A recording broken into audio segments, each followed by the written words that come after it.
Plouă cu flori la Copilul Magic. Astăzi nu chiar e așa Copilul Magic astăzi. Astăzi vom...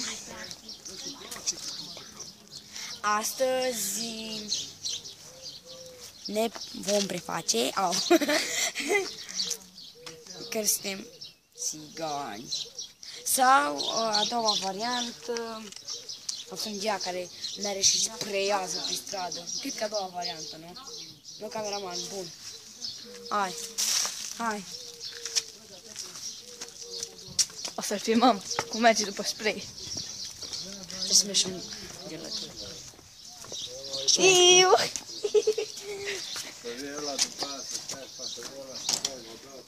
Am intrat. Ce facem filmuleații? Da, e posibil cine. Ce naiba faci? Unde? Da. Pune pe pauză și ajung acum în stradă. Ok, bun. Deci, fac graffiti. Lasă-mă numai o picătură să fac.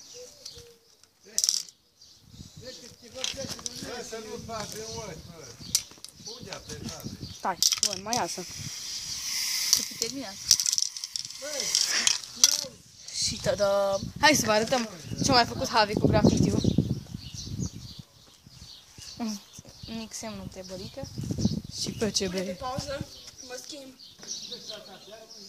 Și? Gata. Graffiti. Am arătat la oameni. Am mai făcut asta cu graffiti. Și aici am întrebat, ce faci? Și aici, graffiti. Cel mai interesant graffiti. Și aici, Petri Vopsiti. Adică tot graffiti-ul meu.